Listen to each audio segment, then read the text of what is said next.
He favored targeting smaller settlements and allocated the obtained spoils equally amongst his otherwise unwaged soldiers. Following his ascension to Khan, Genghis seldom personally directed military operations, usually choosing to dispatch his offspring and experienced generals in his stead. In 1207, Jochi spearheaded a successful campaign against the Turkic forest peoples located in southern Siberia, encompassing the Buryat, Kyrgyz, and Oyrad. In 1208, Sube'etei achieved a decisive triumph over the perpetually rebellious Merkit, although Genghis criticized him for permitting some of them to flee further north.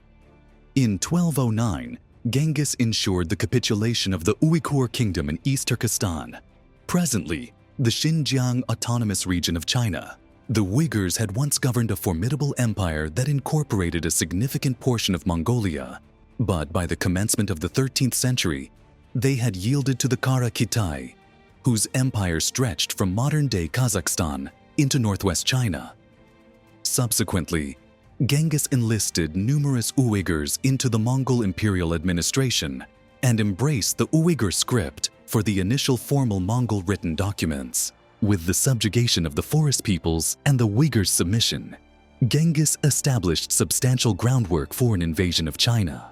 Since the downfall of the Tang Dynasty in 907 AD, China had been fragmented among several rival dynasties. At the dawn of the 13th century, there existed four such entities: the Jurchen Jin Empire in the northeast, the Tangut Western Xia in the north, Kara Kitai in the northwest, and the Song Dynasty to the south of the Yangtze River. Despite the Song being the sole state among these governed by the Han Chinese majority, the rulers of all four adhered to Chinese customs and administrative practices. The Mongolians stood to gain significantly from China's fragmented condition at that juncture.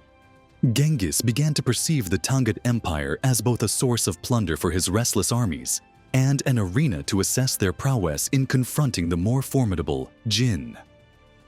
Subsequent to the initial incursion in 1205, Genghis initiated a more extensive campaign in 1207, compelling the Tangut to consent to an annual tribute payment. When this payment ceased in 1209, Genghis assembled a substantial invasion force and initiated a punitive expedition. Ultimately, the desperate Tangut opted for formal submission to Genghis Khan and pledged to supply troops for upcoming campaigns.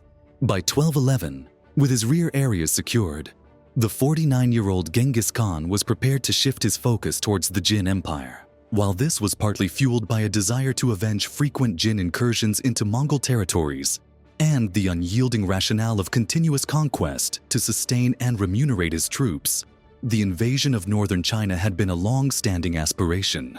The Jin had conquered northern China from the Khitan Liao dynasty at the outset of the 12th century and proceeded to force the Song emperors southward, beyond the Yangtze River. Although a peace accord was established between the Jin and Song in 1142, relations between these two Chinese powers remained strained, and the peace was periodically broken by skirmishes. At the beginning of the 13th century, the Song undertook an endeavor to reclaim territories north of the Yangtze River. While the Jin readily repelled this invasion, within a few years the Jin heartland of Manchuria was facing a Khitan rebellion, partly incited by Genghis. Having been preoccupied with its conflicts against the Song dynasty, the Jin neglected its northern frontier, leaving it relatively undefended. As the Jin planned to bolster its northern defenses by constructing a new wall, Genghis determined that the moment to strike had arrived. In early 1211, Genghis convened a Kuriltai, or Grand Council, where he outlined his strategies for conquering northern China. Unlike previous steppe peoples who had sporadically conquered sections of northern China and then abandoned their homelands to newcomers, Genghis intended to maintain his power base in Mongolia, from which he would govern an empire that encompassed both the nomadic steppe cultures of Central Asia and the settled cultures of China. The invasion force, numbering approximately 100,000 men, commenced its advance in March. Genghis divided his army into three divisions. The Eastern Division was under the command of Jebe and Sube'etei. The central one was personally led by the Khan along with Tolui and Mughali, while the Western Division was commanded by Genghis's other three sons. while Genghis's elder sons encountered no resistance. After traversing the Gobi Desert, the other two divisions raided the region north of Jin, aiming to lure the enemy into battle. When the Jin armies declined to take the bait, Genghis decided to march his forces southward. In response, the Jin mobilized two armies, one to confront the advancing Mongols in a direct assault, and the other to attack Genghis' right flank. Genghis instructed Jebe to maneuver his men westward, behind his main column, and neutralize the flank threat, leaving the Jin with a solitary army, while the Jin commander positioned his forces in a narrow passage to prevent the Mongols from engaging in open terrain combat.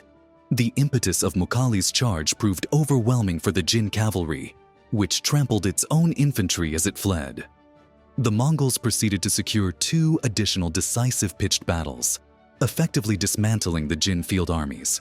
Genghis then moved to capture several significant cities and instructed Jebe to advance towards the Juyong Pass, near the Jin capital of Zhongdu, modern-day Beijing. Unable to seize the pass through direct assault, Jebe simulated a retreat and subsequently destroyed the garrison positioned in front of the pass. He marched towards Beijing, but was recalled by Genghis, who recognized that the Mongol army was not yet adequately equipped to capture such a heavily fortified city. Despite their battlefield victories in 1211, once the Mongols returned home for the winter with their spoils, the Jin reoccupied all the cities they had lost.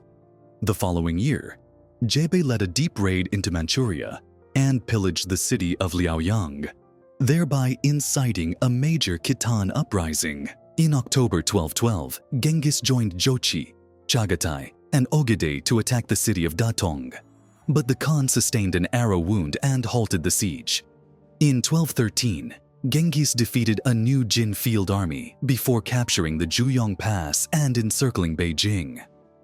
These Mongol successes prompted Hushashu, the commander of the Beijing garrison, to depose the Jin emperor and install a puppet ruler, with himself as regent. In November, Hushashu initially managed to defeat the Mongols outside Beijing, but was defeated and killed by his deputy commander a couple of days later. Genghis maintained 5,000 men around Beijing and divided his army into 4 columns, which ravaged the entire empire. Genghis and Tolui led the largest contingent southward and threatened the southern Jin capital of Kaifeng. Within a brief span of 3 months, the 4 Mongol armies stormed through the entirety of Jin territory, leaving behind a trail of devastation by destroying all crops in an attempt to starve the population into submission. While Genghis returned to Mongolia, he maintained a tight blockade on Beijing and urged the Jin emperor to yield to him. Although the Jin signed a peace agreement in 1214, which stipulated an end to the Beijing blockade in exchange for a substantial payment to the Mongols, the Jin emperor almost immediately fled south and established his capital at Kaifeng. Genghis resumed hostilities and appointed a general named Samuka to lead the siege of Beijing. Although the Mongol army was also enduring severe hunger, and both besiegers and besieged had reportedly resorted to cannibalism, Samuka remained methodical in his approach. 2 Jin armies dispatched from the south in early 1215 were defeated by the Mongols. In May, the Mongols initiated an assault on the city, and after overcoming the valiant resistance from the Jin defenders, the victorious Mongols plundered the city, devastating it to such an extent that the population decreased by more than 3/4 in the process. Despite this immense setback, the Jin government in Kaifeng refused to surrender. In 1216, Mughali defeated a Jin counterattack in the east, while Samuka led 30,000 men southward and joined forces with the Tangut contingent to devastate the countryside surrounding Kaifeng. Genghis intensified his peace terms following Samuka's raid, and negotiations with the Jin collapsed. When Genghis returned to Mongolia in early 1216, he placed Mughali in command as the leader in China. Mughali was provided with an army of 70,000 men, but the majority of these were from recently subjugated nations, who could desert him at the first hint of Mongol weakness. This limited manpower compelled the Mongol commander to reduce the scale of his operations, and in 1218, Genghis himself had to lead a pacification campaign against the Tangut, who had deviated from a pro-Mongol policy under a new ruler. By the close of the year, Genghis supplied Mughali with reinforcements, increasing his army's size to 100,000 men. Although capable of brutality akin to his comrades, Mughali also aimed to solidify Mongol control by acting generously towards his defeated adversaries, and he had systematically subdued much of northern China. He passed away in 1223, possessing an unblemished military record, having never suffered defeat in any battle throughout his career. Mughali was assisted in his campaigns by an alliance with the Song dynasty, but following his demise, conflict erupted between the former allies, enabling the Jin to stage a brief recovery. The Mongols would need to wait another decade to completely extinguish the Jin Empire. While Mughali was campaigning in northern China, Genghis's attention had shifted westward. From the beginning of the 13th century, Karakutai had been at war with Shah Muhammad II of the Khwarezmian Empire, situated east of the Caspian Sea in Central Asia. In 1208, the fugitive Naiman Prince Kukluk arrived in Karakutai and amassed an army under the guise of fighting Genghis, only to overthrow his overlord and declare himself Khan in 1213. The resurgence of an old adversary on his doorstep prompted Genghis to dispatch an army of 20,000 men under Jebe to invade Karakutai. The Muslim-majority populace, who had endured Kukluk's anti-Islamic religious policies, welcomed the Mongols as liberators and defected en masse. After swiftly overcoming Kukluk's army, Jebe triumphantly entered the Karakitan capital, Balasagun, in present-day Kyrgyzstan, and incorporated it into the Mongol Empire.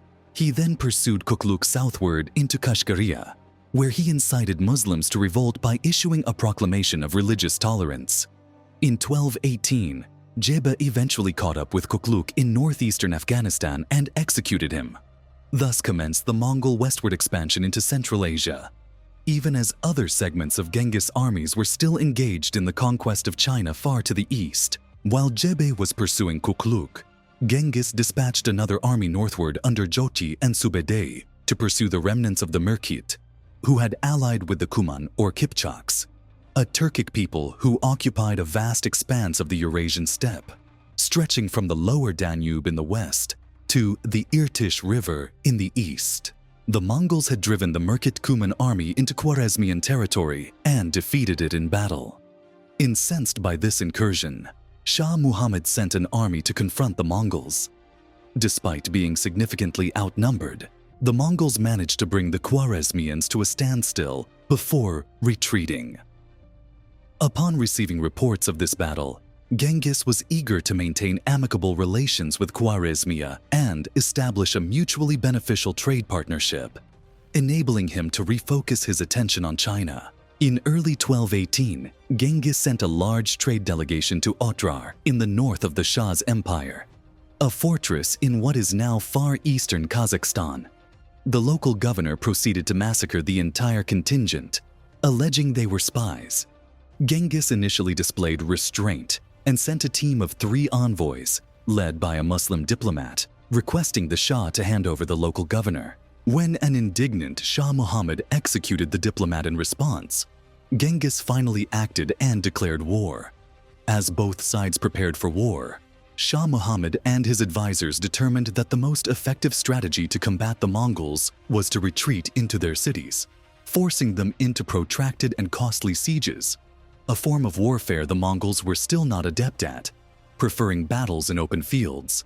Concurrently, Genghis received a consistent flow of intelligence regarding the Khwarezmian Empire through a network of Muslim merchants.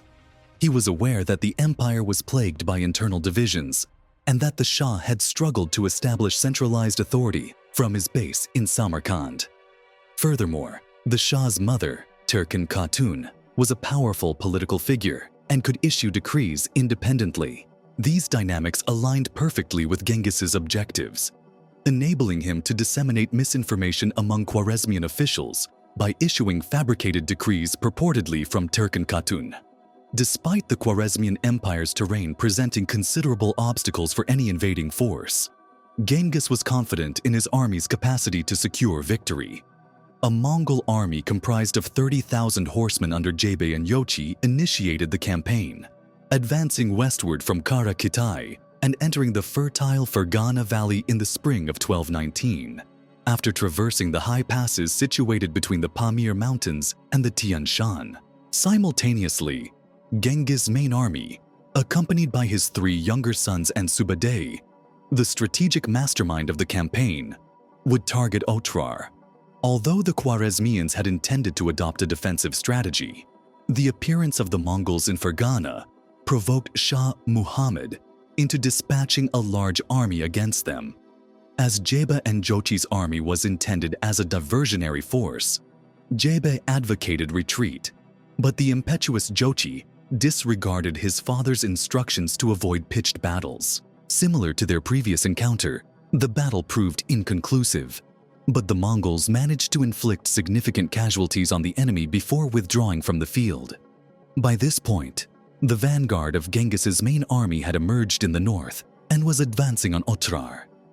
By October 1219, Genghis's force of 100,000 men, inclusive of allied contingents, arrived in Otrar, situated on the banks of the Sirdarya River, while Genghis attempted to set a trap by dispatching a small force up the Sirdarya toward Samarkand.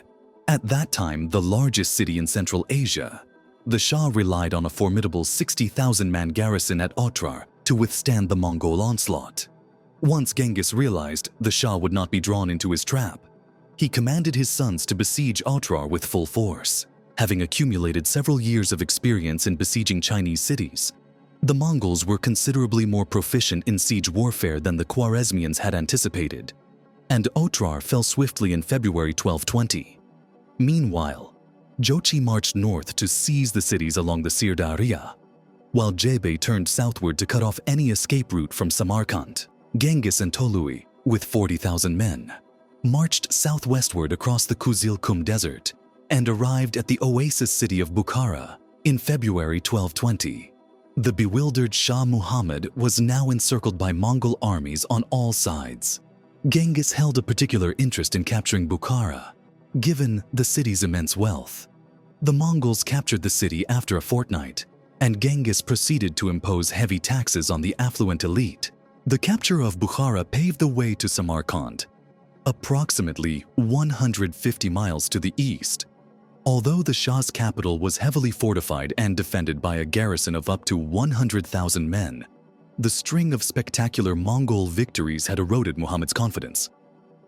Genghis and Tolui were joined by Chagatai and Ogadei in the siege of Samarkand. Genghis employed a favored tactic of placing prisoners of war in the front ranks to spearhead the assault.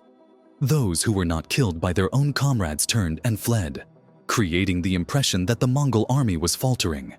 The defenders sallied forth in pursuit, allowing Genghis to capitalize on the opportunity and strike decisively at the head of his Mongol veterans. While Shah Muhammad II managed to evade encirclement, the Mongols captured Samarkand after a 10-day siege and proceeded to pillage it without restraint.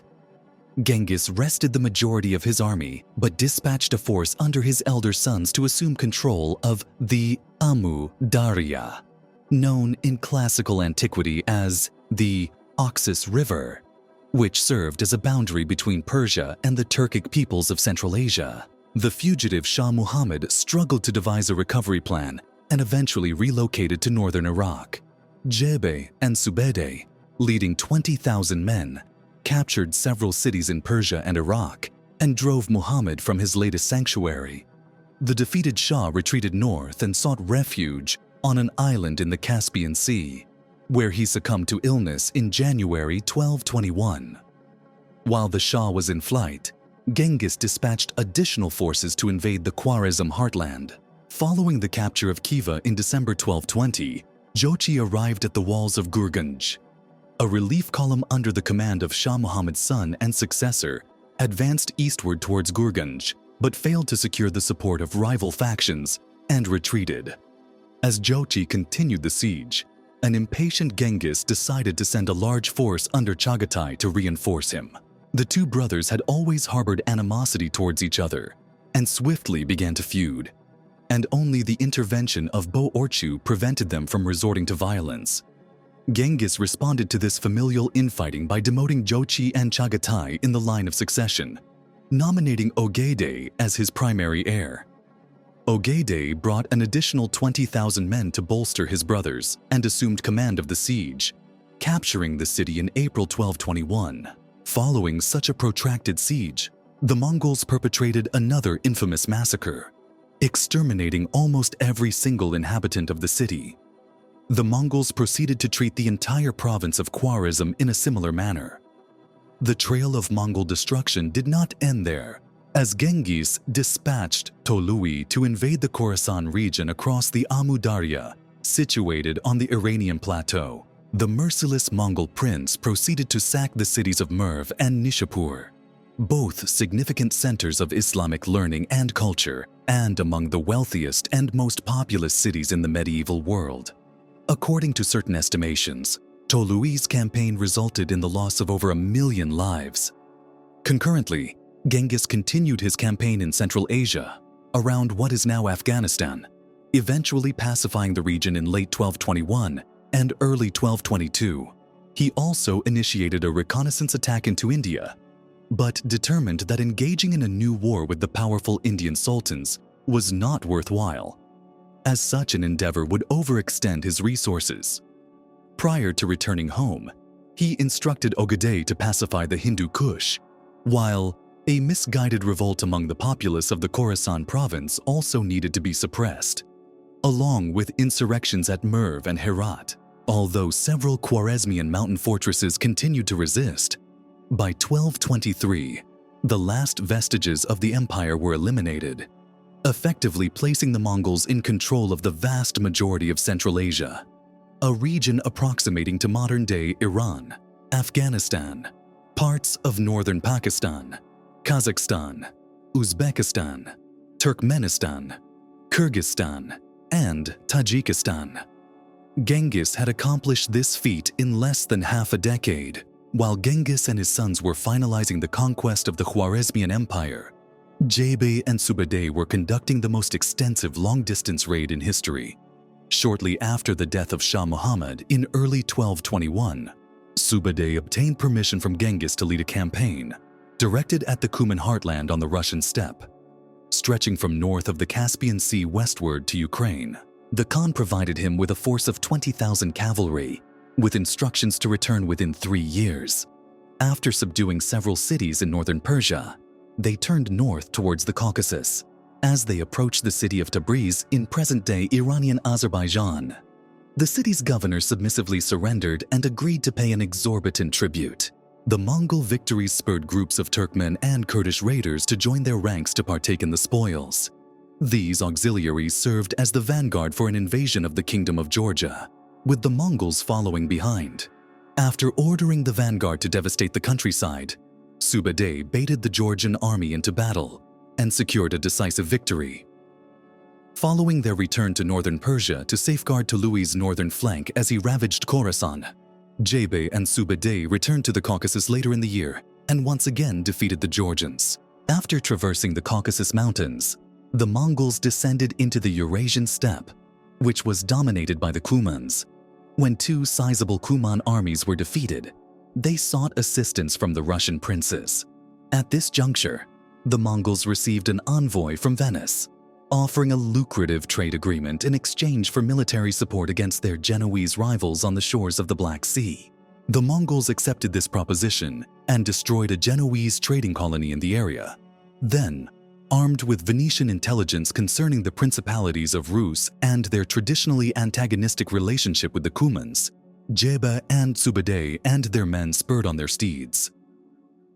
Shortly thereafter, the Mongols encountered a grand coalition of Russian, Kievan, and Kuman leaders and their forces at the Battle of the Kalka River in what is now Ukraine on May 31st, 1223. This engagement resulted in a significant Mongol victory and marked the commencement of Mongol dominion in southwestern Russia. It also served as an astonishing testament to the success of Genghis's conquests, as his forces were now achieving victories on the fringes of Europe. In the aftermath, Jebei and Subadei turned eastward and commenced their journey homeward.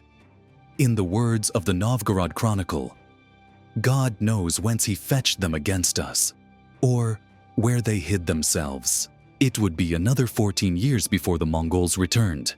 And upon their return, they would campaign as far as Hungary, an expedition unmatched in history by Alexander the Great's Macedonians, or any other commander in terms of the extent of conquests. Jebe and Subedai eventually returned to Central Asia by 1224, where Jebe passed away shortly thereafter. Around that period, Genghis initiated his homeward journey to Mongolia, arriving back on the steppe in February 1225. During the Khwarezmian campaign, Genghis had learned that his unreliable Tangut allies had become traitors and aligned with the Chinese against the Mongols. Determined to settle accounts with the Tangut, Genghis personally led a new campaign, accompanied by Ogedei, Tolui, and Subedai. Although the Mongols were slowed by protracted sieges, by mid-1226, Subedai had conquered the Gansu corridor north of Tibet. As the Mongol net tightened around the Xia capital of Zhongxing later that year, Genghis spectacularly defeated a relief force by riding across the frozen Yellow River floodplain.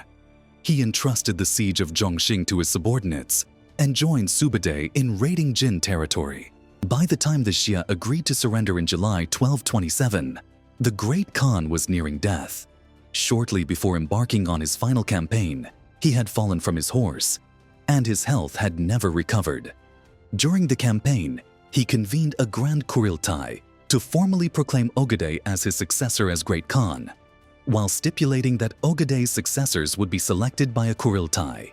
Genghis Khan died on August 25, 1227, at approximately 65 years of age.